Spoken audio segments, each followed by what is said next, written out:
You're listening to Change Your POV podcast, episode 25. You know, everybody in the United States has a say about this. You know, this is our land, and this is your natural parks, your wilderness park. So that's why we're trying. It's a federal issue. I mean, there's some state issues within it, but it is a federal issue. So we meet and we talk with them, and we try to explain the threat, and we try to put a personal face on it.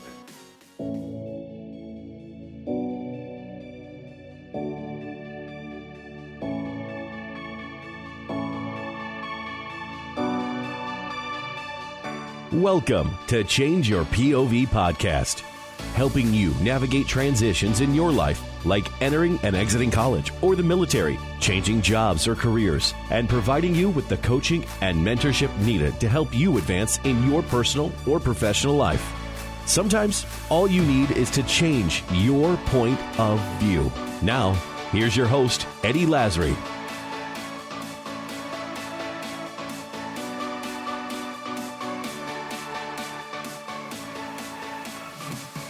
Hello, everyone, and welcome to yet another episode of Change Your POV podcast. I am your host, Eddie Lazary, and today I've got a special guest, Eric Packard. Join me as we sit down and talk about Eric's struggle. You'll hear how he took something very tragic in his life and turned it around into something extremely positive. He's going to talk about the Boundary Waters and what he's done to petition legislation in Washington, D.C., and everything he's doing to raise awareness, funding, and sponsorship to help protect this national area that is extremely important and near and dear to his heart. But before we do, I have to say a shout out to our sponsor, Audible.com. Head on over to changeyourpov.com/free book for your free 30-day trial and your free digital download. So you can check out one of 180,000 titles within the Audible.com library. There is something for everyone. If you like fiction, if you like nonfiction, if you like short stories, if you like, novels that go on forever, it's got everything. Right now, I am reading a book called Crush It by Gary Vaynerchuk. This is a special book because, one, I follow him. He's got a podcast. But what's unique about Gary's book is he actually narrated it himself.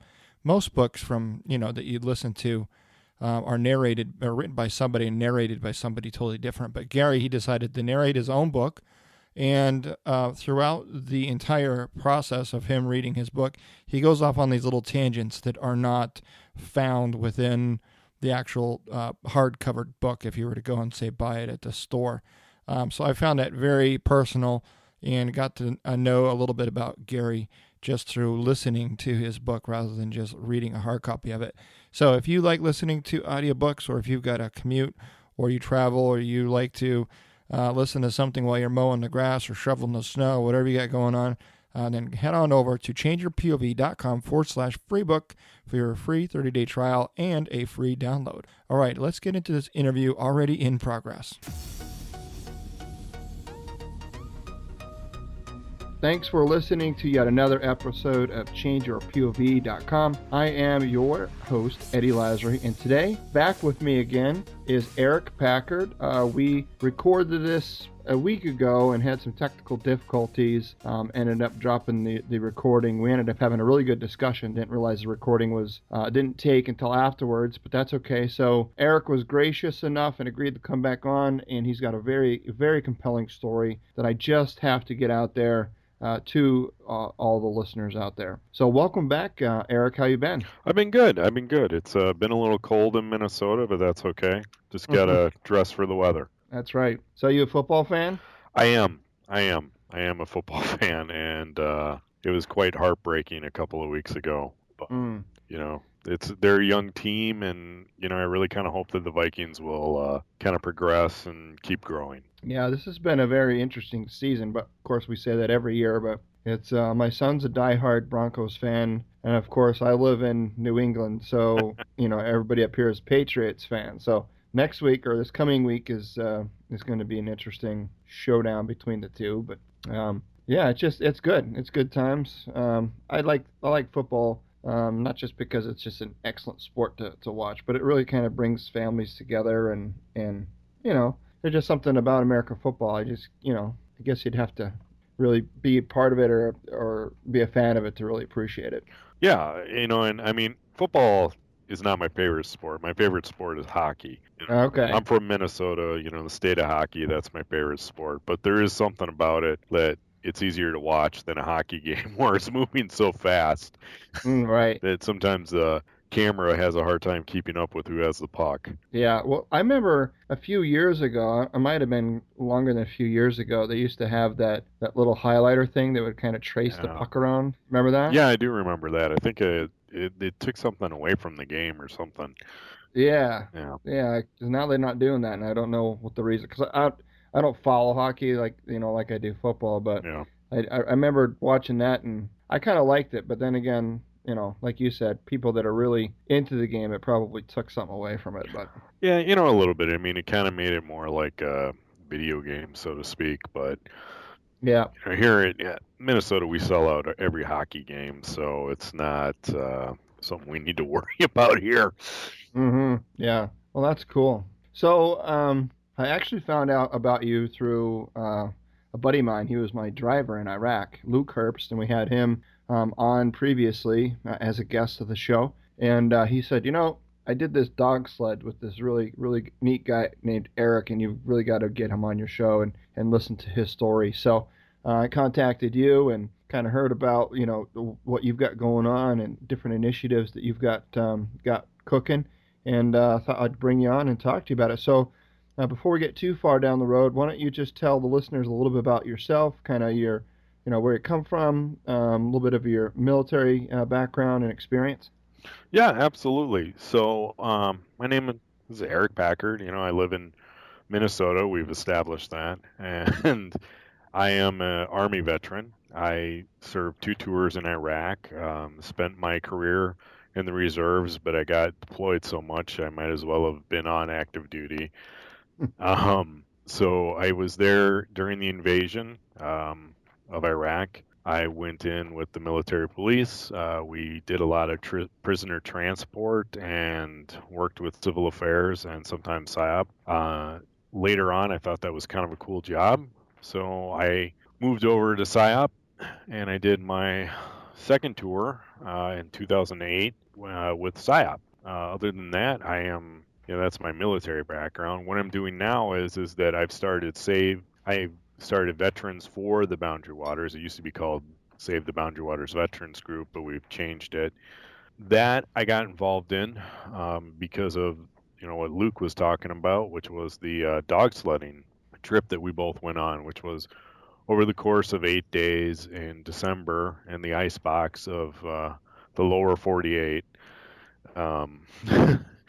We traveled over 40 miles, and it was a lifelong dream for me to have that come true. After that, I had heard about the threats posed to the Boundary Waters, and I decided that I needed to do something about it. So I started this group. It was an offshoot of a main group called Save the Boundary Waters, and I've been working with them. So, what is it? What's the name of it now? Because I remember the last time we talked, it was Save the Boundary Waters, .org/veteran. So, what is it now? That is the website that we have, Save the Boundary Waters /veterans. Oh, okay.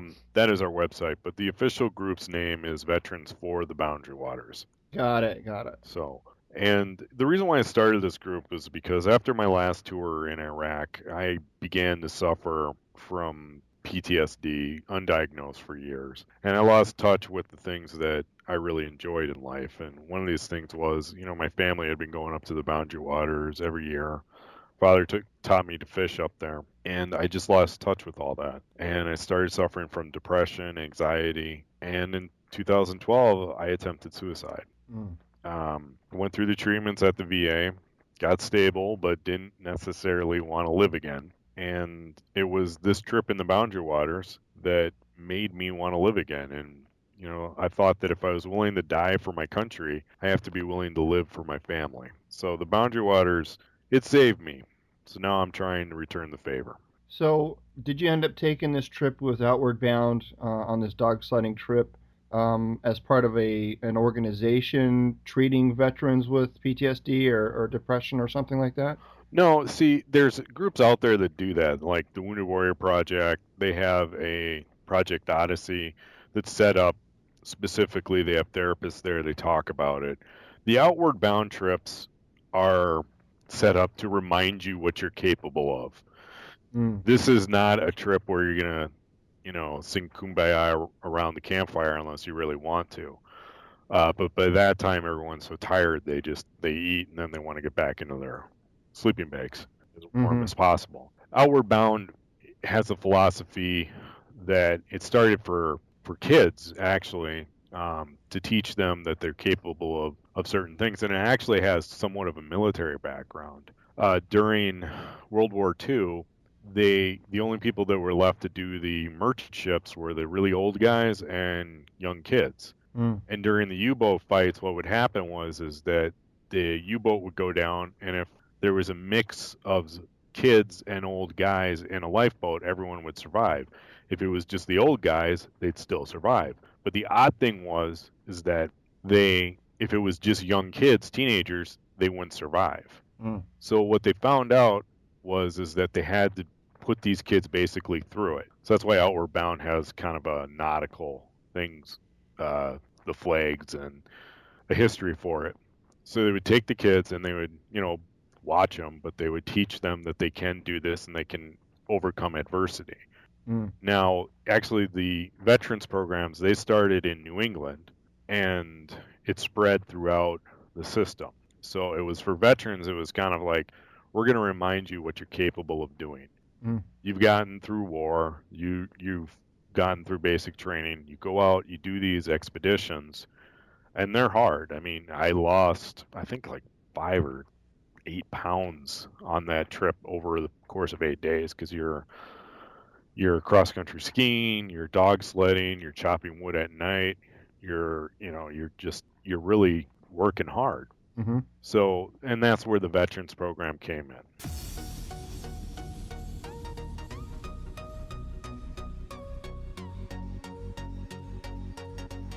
If you wouldn't mind, I'd like to touch a little bit about kind of your struggles. We've got a lot of listeners out there that have very similar stories in that, they serve a period of time in the military with, whatever branch. Some deploy, some don't, some have multiple, deployments, some don't.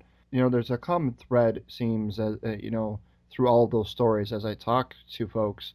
And that is, oftentimes, it isn't like a light switch that goes off, or one day you wake up and all of a sudden, you're contemplating suicide. It's usually comes about gradually, and so gradual, in fact, in some cases that you don't even realize it or you don't see it yourself. Oftentimes friends and family may pick up on little things long before we will, people that are suffering.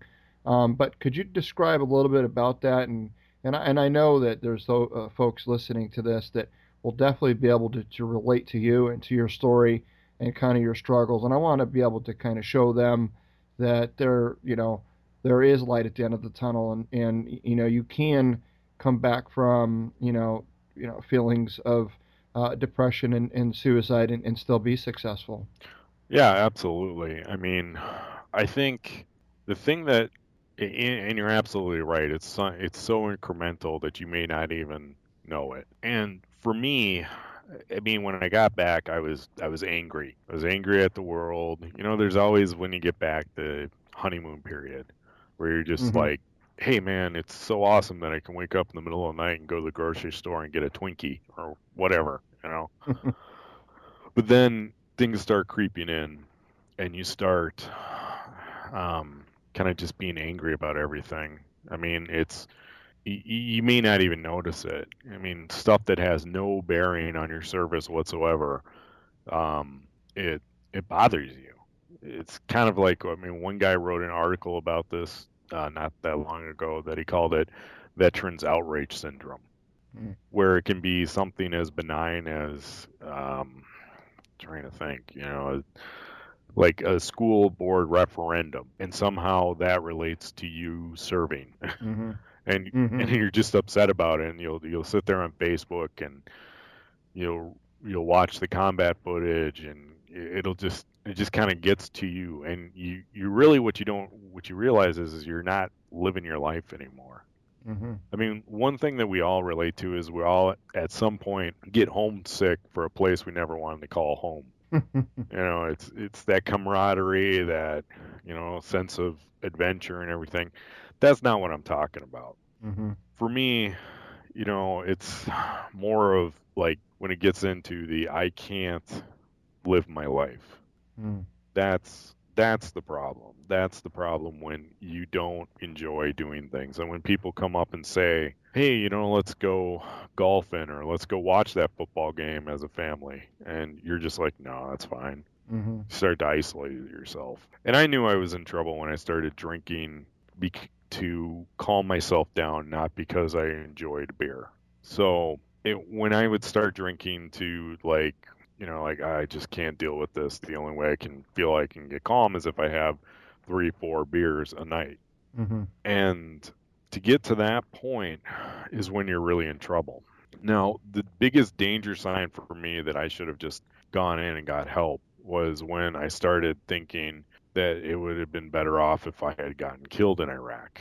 That to me and that's what put me down the path of thinking about suicide. That right there is the ultimate warning sign. I mean, if you start thinking about, if I had just gotten killed in Iraq, my family would have gotten that insurance money and they would have been having better lives than having to deal with my crap. And that that is what put me on the path. And that's if you're having thoughts like that, you need to get help because at that point you're already in a dark place and you can't pull yourself out of it. Right. And yeah. So, many guys listening to this and gals, I read a report just earlier this week that suicide amongst military women is also increasing. So when I say guys, I'm saying that universally. I mean guys and gals together. You know, there is an increase in you hear statistics like 22 a day and things like that that I think the veterans that the VA has put out. But you know, even when people realize they get to that point, or maybe they don't realize it, they there's some intervention or their friends or family, kind of sit down, have a talk, and say you really need some help. A lot of people might even know they need help, but they just are reluctant to go and seek it for whatever reason. Why do you think veterans in particular are so hesitant about seeking help, even if they know they need it? Well, that has to do with the fact that we've been trained to be stronger than we are. And we've proven that we can be stronger than we are. I think we give help to others. We don't receive help ourselves. Mm.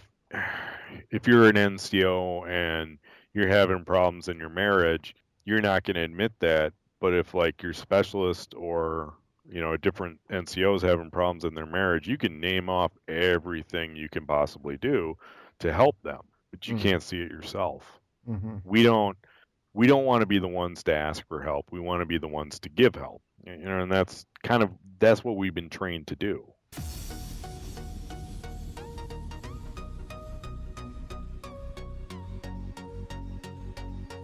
What finally, I mean, how did you finally seek help? I mean, how did that come about? Was it somebody in your life that kind of drug you to seek, help with the VA, or was it something that you just finally said, you know what, I know I need help and I can't do it myself? I mean, where did you find yourself in that space, and how did you finally get the help you needed?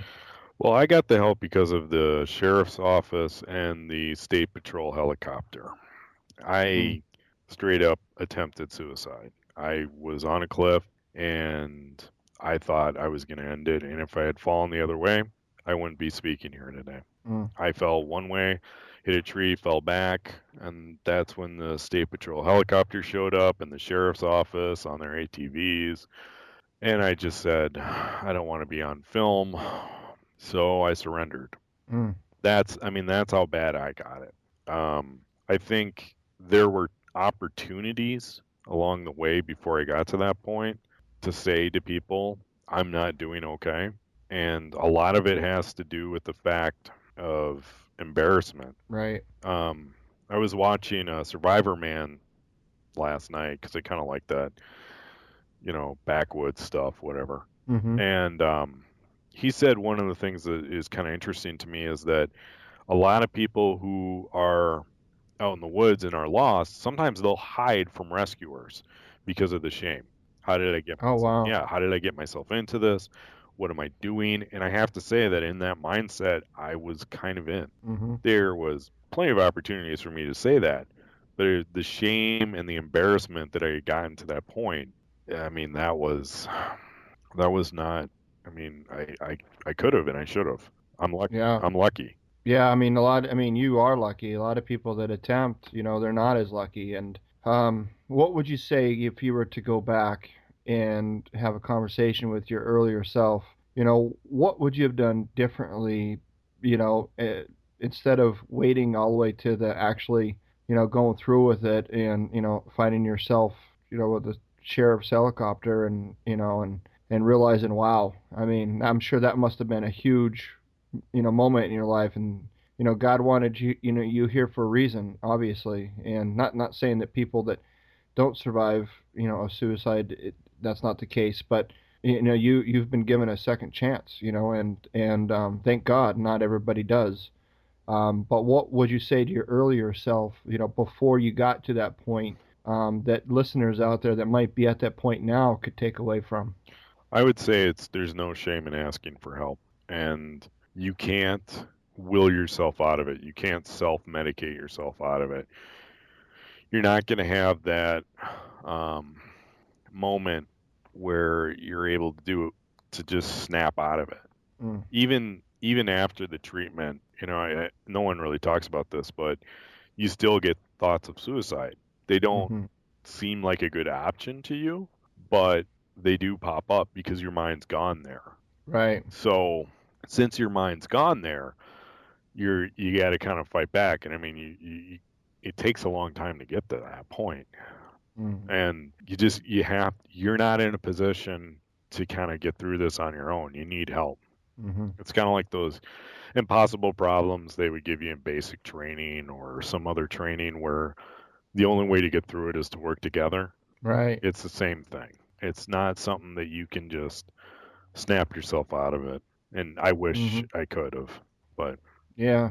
So how is it now telling your story to to friends and family and even people like me on a podcast? It's potentially going to be by heard by tens of thousands of people out there. You know, it's a powerful message. But how have you finally been able to bring yourself to this point in your life to be able to tell it? well, I'm doing this now for a few reasons. One is I know there's other people out there who are suffering and are quiet and they're talking about it. They're thinking about ending their life. And I want them to know that you can come back from this. You can come back from this. I mean, the strength that you had to get through a war is obviously still a huge strength that you can keep going for. Mm. And that's uncommon. And the other reason is that if my story can help spur people into action to kind of help preserve what I believe is a national treasure, I'm willing to do that. Mm-hmm. I just and that's why I tell my story. And I've told my story in Washington, and I've told my story, to Senator Franken and different representatives there in Washington, and people are always kind of taken back. But the one thing that I know about this is that it's not unique. There's a lot of people who've gone out into nature and had this kind of like, okay, I need to live again. That's what that book The Wild is about, and Mm-hmm. that's what Warrior Hike is about. It's not an uncommon thing, and that's why we need to protect these places. So let's talk about that. So a good friend of mine, he's actually on my Friday episodes, the weekly engagements. Bennett Tanton. He says he works for the VA as a as a peer support specialist.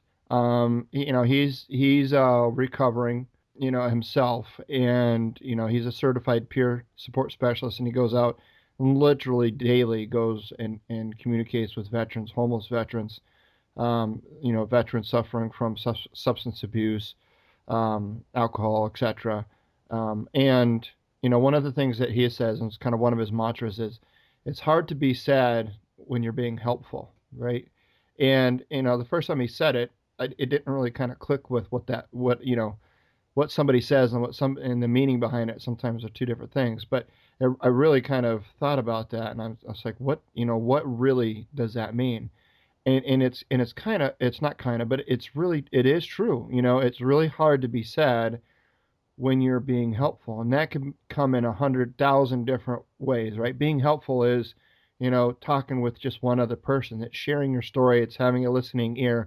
It's getting involved with the veterans organization or some other outreach program. It could be even, lending your time to a soup kitchen or whatever the case may be. Just finding a way to be helpful gives you back some sense of purpose in your life. And it's really hard, to be sad when you know that what you're doing is bettering somebody else's life. So that kind of brings us to your initiative, with the Boundary Water. So you take this trip. Now, how long after your experience with the sheriff's department was this trip that you took with Outward Bound?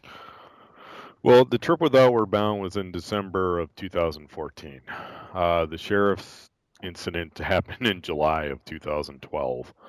So, Okay. I mean, it was a span of, I mean, at the start, you kind of just got to get stable, Mm-hmm. and you're going through the treatments at the VA, and that's kind of where it is. And then you kind of got to step it up to the next level, and that's where this Outward Bound trip came involved. And Yeah, so it's a recovery process. It's yeah, not an overnight thing. yeah, no, it's not. It's not like I got out of the psych ward and then I went directly into Outward Bound and then I'm fine. Mm-hmm. Right. No, it was a recovery process, and it took a while, but it really was the cathartic experience that I needed.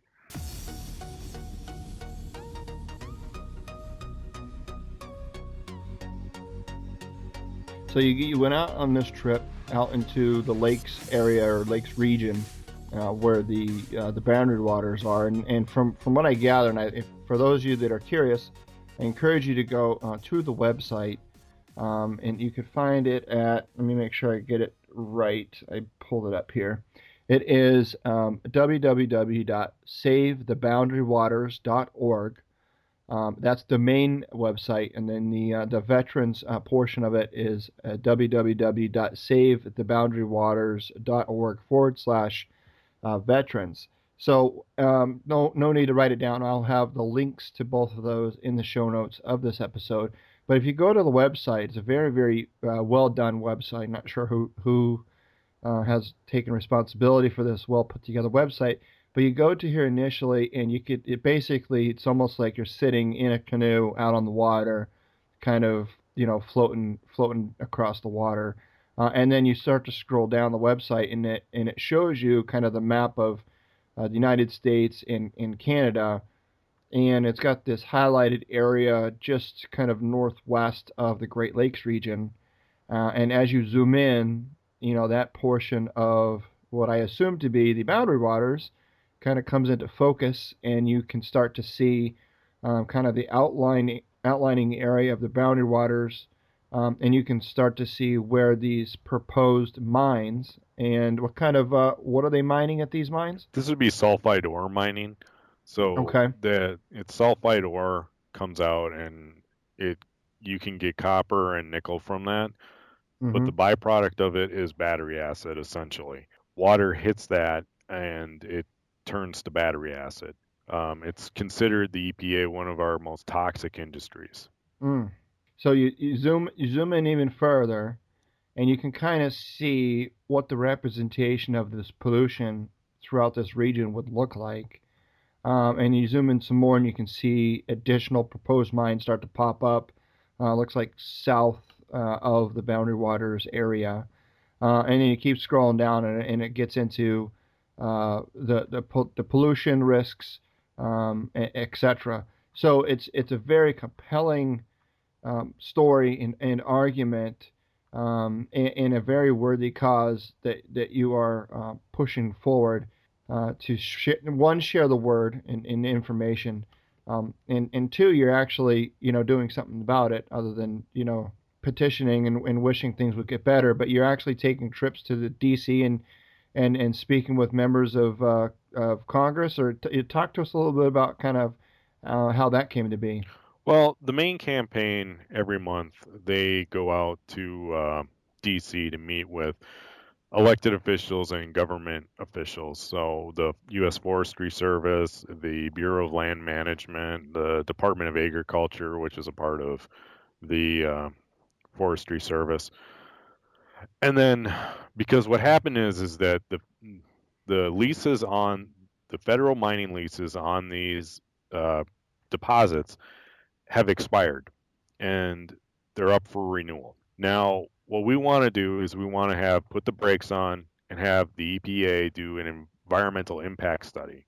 Let the science decide from there. Because one of the proposed mines here is going to be about a half a mile outwards, just without getting into specifics, because I know someone's going to listen to this and be like, no, it's this. And it's going to be on the edge of the boundary waters across the lake from Outward Bound and River Point Resorts and Outfitters.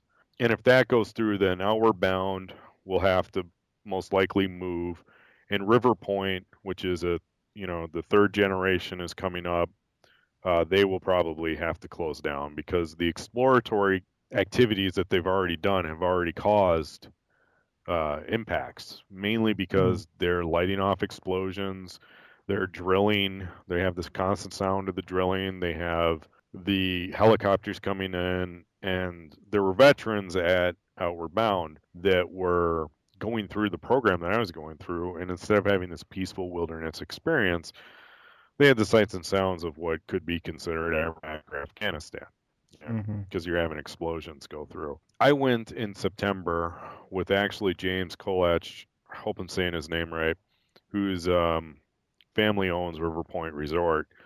And we went there with the people who know the exact science of it, and we met with representatives from Minnesota and Illinois and New Mexico, because this is federal land. Everybody in the United States has a say about this.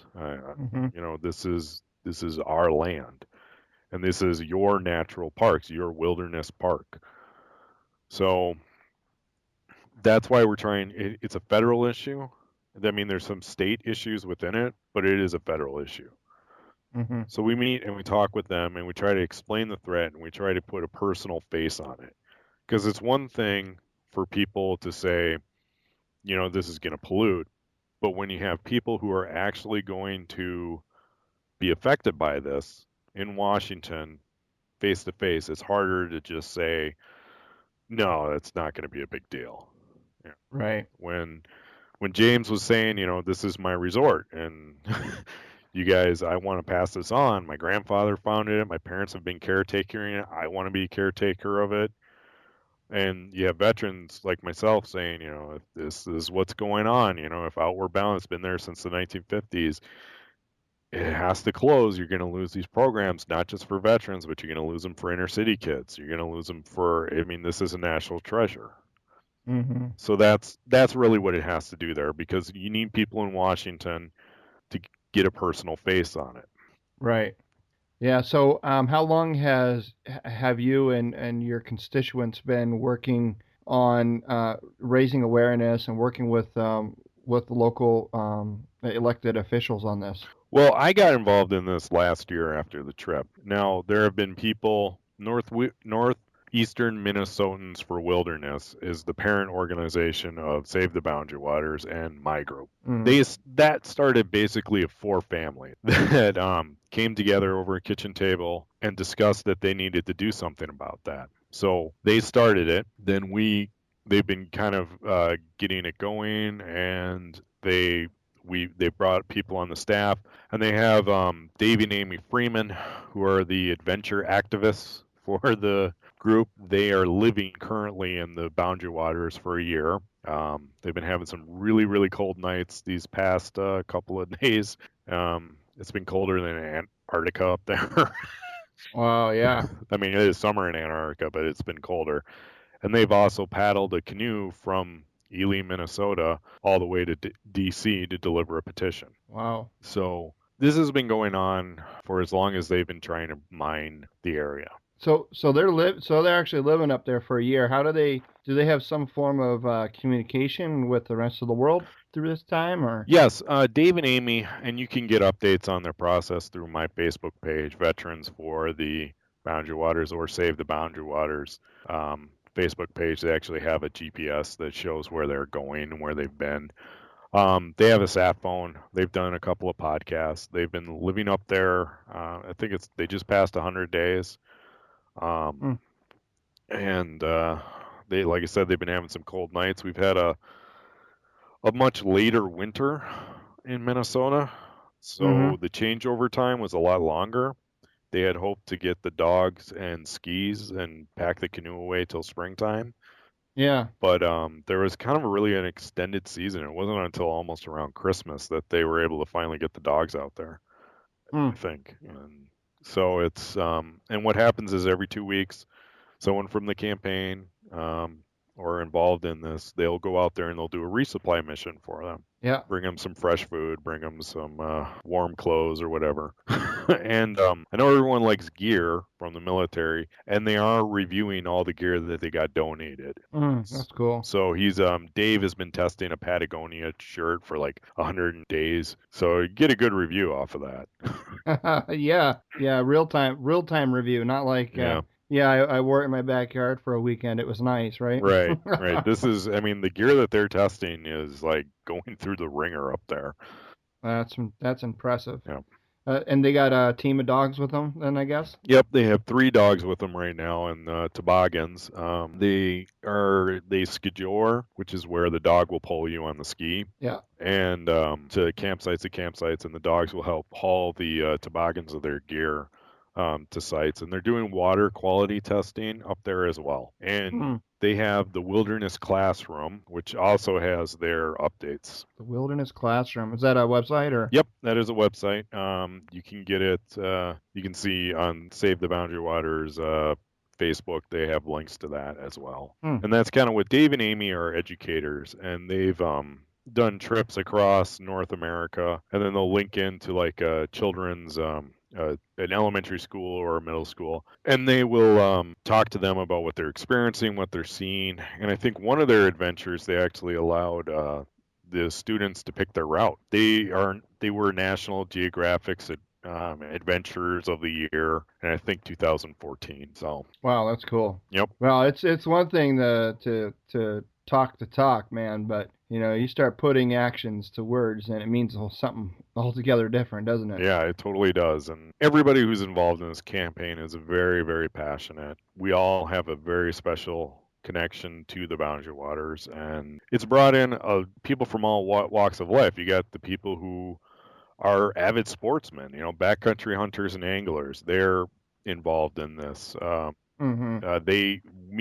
We actually produced a video with them of my first grouse hunt. I had always fired guns or weapons with the military, and then finally I was like, it would be fun to go hunting up in the Boundary Waters, and produced a video where I share my story, and you get to see me take my first grouse. Oh, that's cool. Yeah, it was a great time. We had Dave Seaton from Hungry Jack Outfitters. He showed us the area around there to go hunting, and then we had an executive chef from Alvente, Lucas. Mark Norquist, he was the guy who produced it, and he also kind of showed us, the hunting ethics and everything, and he's a member of Backcountry Hunters and Anglers as well, and I am now too. That's awesome. Yeah, and I'm looking on the website, savetheboundarywaters.org/veterans, and there's a spot on there where you can click to read your story, and I see the video there, so I'm going to put links to all of this in the show notes, so those listeners out there that want to go and check that out, they could definitely go and read that. Looks like you've got some an article from Huffington Post, Gear Junkie, and the Star Tribune. Yep. As well, yeah. And so also on that site, there's some calls to action, right? There's you can if you want to donate, there's a spot where you can go in and do that, and then there's also a place where you can go in and sign the petition.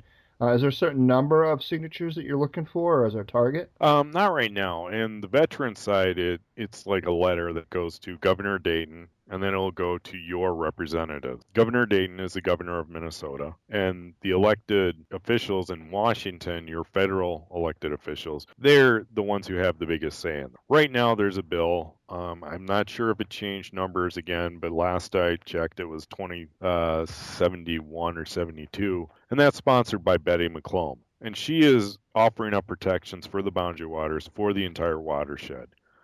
So what that would mean is that within the watershed of the boundary waters, water that would flow into the boundary waters because it flows north, that far north, it would give it protection so that we wouldn't have pollution flowing into the boundary waters and would be killing off fish and other species that we have up there. And that's what, when you click on the veterans site, that's what will come up and we'll email to your representatives and Governor Dayton. And that's really cool because, I mean, I've had a lot of guests on the show, and they've got a lot of really great initiatives and causes that they promote. This one in particular has so many ways that you as a listener can get involved, right? And it's more than you don't physically have to go to the Boundary Waters area if you don't live in that area, and in order to take action, you can do this, from the comfort of your home. While sitting on the couch, you can hop on here, check out your video, learn more about you, hear your story, donate if you'd like, and sign the petition. So there's a ton of ways you as a listener could help contribute to this great cause, Absolutely, and it is a federal issue. It is, everybody in America can weigh in on this. This is not a state issue. This is, federal lands here, and it's the most visited wilderness area in the federal system. Wow. So, And I would have thought it would have been. I mean, because it's not very well known. I mean, it's not. People hear what is it, like Yellowstone Park or other places like that. I think those are well known, but perhaps not the most frequently visited area. I mean, there's a mountain here where I live. It's Mount Monadnock, and I read somewhere it's like the third most hiked mountain in the world. Like the first is Mount Fuji, and the other one is also in Japan, and then like the third is here. And I would have never have guessed, even living here, I never even heard that. But it's true. And so it's like, you may not have heard of the Boundary Waters, but it is it means a lot to a lot of people. And, I mean, I understand resources, right? And we have a dependency on copper and to build electronics and, electrical cables and things like that. But the Boundary Waters and the watershed area of the Boundary Waters isn't the only place we can mine for copper, right? Oh, absolutely. I mean, copper is not a rare earth metal, and there are places that are arid where you're not going to have the issues with water, and you're not going to be ruining an ecosystem that we've preserved. Some of the best fishing and hunting is up in the Boundary Waters. I mean, you talk about fish. I mean, walleye is the fish for Minnesota. And that particular fish, the eggs, that they have to be at a certain pH level. If that changes, walleye don't spawn and the eggs die off. So then you start to have problems with that. Now, it's northern waters they're very pristine, they're very great water. You can drink right out of these lakes. You don't need to filter it. You go out a little bit and you just dip your canteen in and drink away. That's why we have to kind of keep it that way. Yeah, very few bodies of water these days you can say that about, right? Oh, absolutely. And this is one of those that you can. And right. It's just I started going up there when I was a baby, when my dad would bring me up for our annual trip. After he died, after my first tour, I lost touch with the place. And when I went back on the dog sledding tour, it was something that, like, the poison that the war had put in my soul was being drawn out of me. And I want future generations to make sure that they can have that experience too. It brings families together. It builds character. I mean, right. This is the type of monument that I want America to have. Other countries don't have this type of place. You go to Europe, you're in someone's backyard all the time. This is absolutely just a gorgeous place. And if you haven't visited, you should. It's a great place for families. It's accessibility, because you can canoe out. It's not like you have to hike in, like bring all your gear. You get that canoe factor in, and you can go a lot quicker. So you said at the top of the show, when we started our call, that you've had some pretty recent developments come out in the last week or so. What's going on? Well, we're planning to have a event sometime late February, early March at the Uptown VFW, in which we will be showing Flush in the Wild, which is the video that I made, and we'll have stories from other veterans how that has affected them as well. So if you're in the area, watch my page. Come on out. We'd love to have you. I need to get as many veterans involved in this as I can. And I'm still working on trying to get a veterans expedition, do some of our own adventure advocacy as well. And I'm talking with people with that, trying to get that rolling. Nice. That's pretty cool. Yeah, so we'll put the links of the Facebook page in there as well, so you can like that, follow that, and if you can, hop on up there and be part of that. That's pretty cool. It should be a great time. The Uptown VFW, the James Valentine VFW as the official name, is the only VFW in Minnesota that's expanding, and it's expanding because of younger vets that have come in there. It's a newly remodeled space. I know the vice senior commander. You'd be surprised to know that he is actually 30 years old.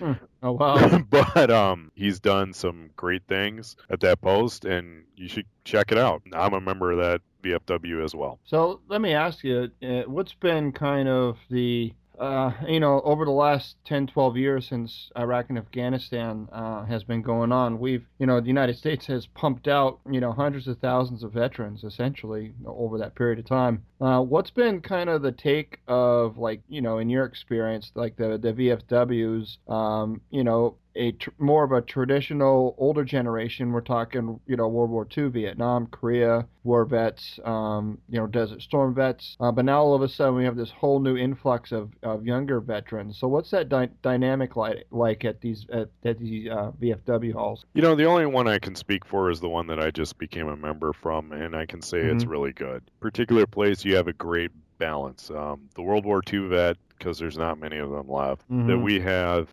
is just very happy that his post will continue on. Right. And that's one of the issues that I think, because the World War II generation was huge. I don't know what percentage of the population served, but it was big. Now we're down to like less than 1%. Yep. So in doing that, I would go there. I would go to your local VFW and see the way you run and find one that you can be a part of.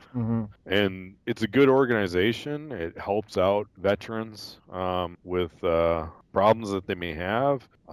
It's just a matter of, finding the right post, finding the one that lets, the younger vets bring up their issues as well as the older vets, so that if we work together, we can get these issues solved. So, we're wrapping up here. I know, wow, it flies, man. Yeah. Crazy. We could talk for a hell of a lot longer. But I wanted to ask you, there's a question that I ask at the end of all my shows of my guests, and I ask the same question, one, because it's a good question, and two, because I get different answers and different flavors and experiences behind it, and that's really kind of the meat and potatoes behind why I asked the question. But as you know, this show is called Change Your POV, which is point of view. Give us an example of a time when you've had an experience or a situation where you thought something one way, and then something happened or occurred that caused you to kind of take it or see it from a different perspective. What was it, and what did you learn from that experience? The one that comes to mind the most is my suicide attempt, in which I thought my life was done. I thought the best parts of my life are over. I am a drag on everyone, and I just shouldn't be here anymore. I was terribly wrong. I'm very lucky to be here. And going through the therapies and the treatments, I've come to find that there is nothing in this world that's worth taking your life over. There's always a new day. There's always a different way of looking at things. There's always help out there to help you get past whatever it is in your life that you're having a hard time with. And well said, man. I really appreciate you, Eric, your story. It's a very powerful one. Don't ever stop telling it, no matter how hard it gets sometimes, because there's people out there that need to hear it. And for that, I thank you, and I appreciate you and everything that you're doing. I really think you've got a really good initiative and cause in front of you. And I really would like you to keep up with me and I'm calling it the POV squad, right? You are now officially part of the POV squad. But I wanted to keep everybody kind of abreast of the situation and any new developments that you are coming up with. Just let me know. I can even post some updates on my website to keep everybody up to speed with that. I'm really glad that you were able to come back on to do a re-record again, and I'm looking, and it looks to me like we actually captured this one this time. So, That's good. That's good. That's good. So go ahead and, just for the record, go ahead and list off where their listeners can go to find more about you and what you've got going on. Well, my story is obviously there on savetheboundarywaters.org/veterans. The quickest way is actually to get on Facebook, and that is Veterans for the Boundary Waters.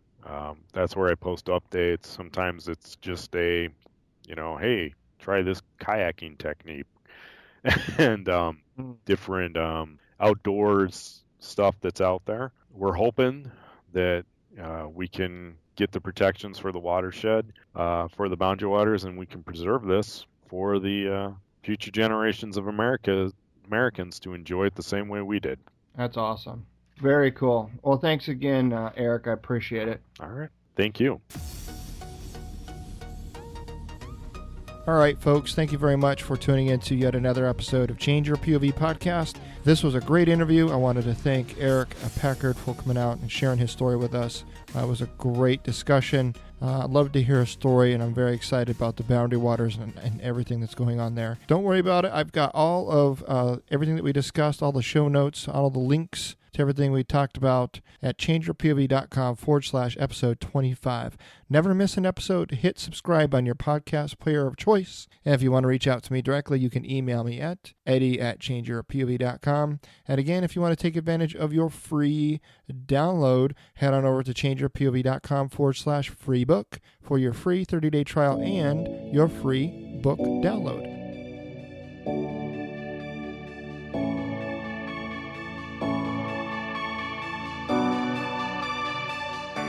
Thanks for listening to Change Your POV podcast with Eddie Lazary. Check out more content by going to changeyourpov.com. And remember, your ability and willingness to change your point of view will open doors of opportunity.